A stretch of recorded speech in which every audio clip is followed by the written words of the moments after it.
the youngest out of the sins in the 7 deadly sins. Many of the sins have lived for an extremely long time, and they don't look like they've aged a day. Despite this, the oldest looking sins might be the youngest. Starting with Meliodas, he is undoubtedly one of the 3 oldest sins, as he lived for over 3,000 years, thanks to the curse the Demon King and Supreme Deity put on him. Joining him is Merlin, who has also lived for a similar amount of time. The 3rd sin that has lived for over 3,000 years is Gowther. He was one of the 10 commandments in the First Holy War, and has lived ever since, thanks to him being a doll and not a human. Making these 3 sins, the oldest of the group by far next is King, who's lived for over 1,300 years. Due to him being a fairy, his lifespan is pretty long, and he was the ruler and guardian of the Fairy King's forest for a long period of time. Next is Diane, who's over 700 years old, making her and King closer in age than some of the other sins and their lovers, as a lot of others have a huge age gap. Bon is a little over 40 years old, but compared to Elaine, that is basically nothing, as Elaine is over 1,000 years old. But the age gap is better if Bon's years in purgatory are counted in purgatory time opposed to real world time. The youngest sin is Escanor at 41.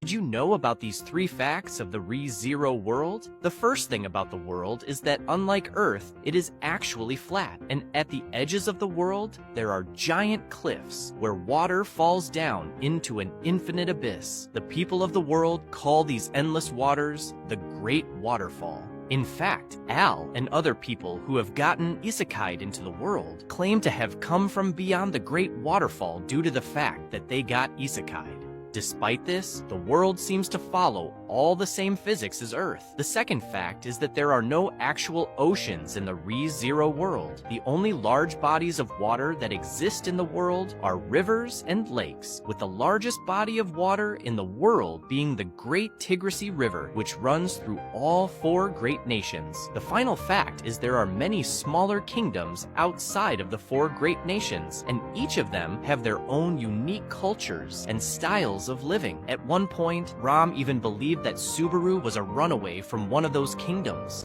Who would have won the tug-of-war between Ayanokoji and Koenji in Classroom of the Elite? We finally got to see them compete one-on-one, but instead of actually competing, Ayanokoji just let him win. So that brings up the question, if he did take it seriously, who would have won? It seems like Ayanokoji decided to let Koenji win because a serious battle between the two would take too long, and in turn, it would drain his energy and would disadvantage him for the rest of the deserted island exam. However, it's also possible that Ayanokoji now had some sort of read on how strong Koenji was, and that he was satisfied with the information he gathered during their duel, and he gave up after that. Either way, he mentioned that they were even in strength, and although I don't know if I fully believe that given the differences in their builds and the fact that we haven't seen either of them go all out yet, on top of the fact that Koenji could have just been matching Ayanokoji's strength or vice versa, but let's say they were evenly matched in strength like Ayanokoji said, then the duel would come down to technique, which clearly favors Ayanokoji because of his White Room training and Koenji's philosophy that he didn't need technique to win, but just raw power. So in the end, I think Ayanokoji would have the edge.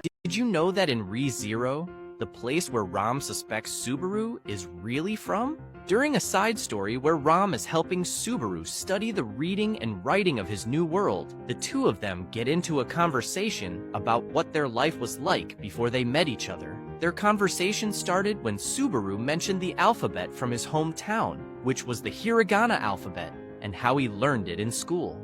At first, Ram believed that it could be a fake alphabet that Subaru made up, as she originally believed that there was a possibility that Subaru was making up his entire story about being from a foreign homeland. However, after she saw the alphabet for herself, she began to dismiss the thought, as she thought that his unusual appearance, in-depth explanations about what his culture was like, and the hiragana alphabet were too solid of evidence for it to be made up. This, on top of him mentioning that he was given an education, led her to the conclusion that Subaru was most likely from the upper class of one of the many small kingdoms that were separate from the 4 great kingdoms, and that he was most likely a runaway or something similar. Did you know that in Re-Zero, there are 2 very specific reasons the author decided to write Arc 3? So far in the anime, Arc 3 has been one of Subaru's most traumatizing arcs, as he humiliated himself in front of everyone, saw the people he cared about most get unalived, and he himself was also unalived several times. On top of this, he witnessed the entire world forget about Rem, who was the person who stayed by his side through everything. However, The author of ReZero revealed that he put Subaru through all of that trauma just because he wanted him to say 2 specific lines of dialogue. The first line that the author wanted was for Subaru to say that he hated himself, and that would eventually be said during his conversation with Rem after he asked her to run away with him.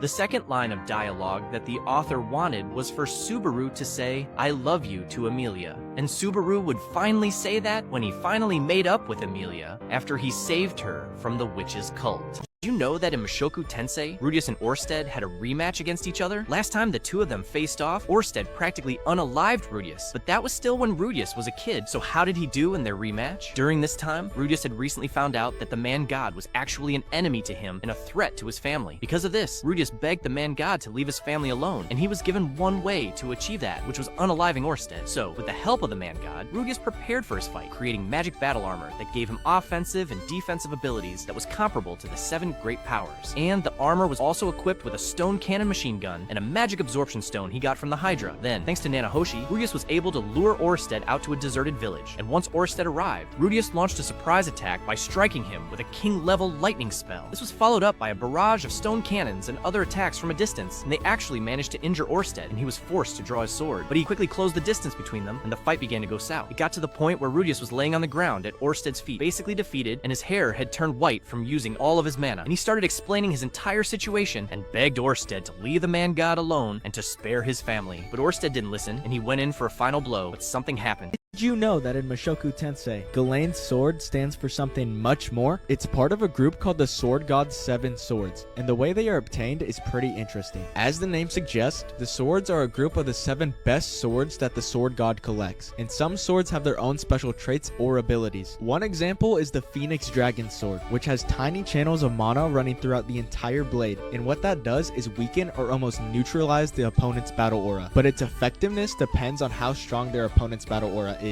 There are also some swords which don't even have any special abilities, or at least haven't been revealed to, and they kinda just look cool. Like the sword Galane uses, which is called Flat Core, and it has no known ability, but it has a really cool black and red katana look to it. But I think what really makes the entire group of swords so interesting is how you get them, because they actually stand for something that's more than just being a sword, as they are a literal symbol of your strength and progress in the Sword God style. Because the only way you can obtain them is being gifted them by the Sword God himself after you reach the rank of Sword King. Did you know that in ReZero, the reality of the ReZero world would have been a lot more tragic if Subaru was never summoned?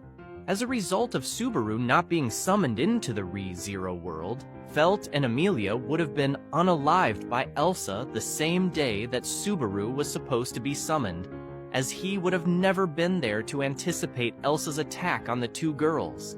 And instead, they would end up meeting their tragic fate in the house that old man Ram stayed at.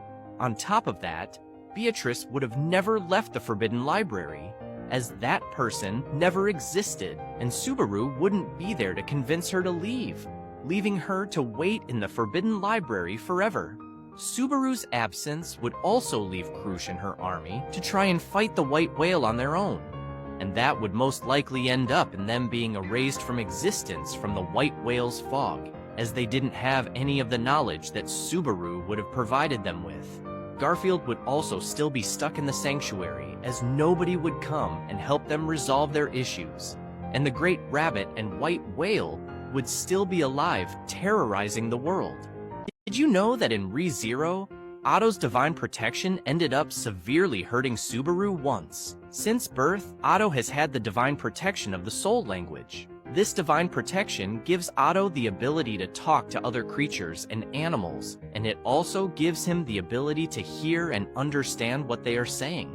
However, when he was younger, Otto was unable to understand what the animals were actually saying. So instead, he would hear incomprehensible chattering in his head. Over time, he slowly learned what the animals were saying and came to understand their language, giving him the ability to effectively communicate with them.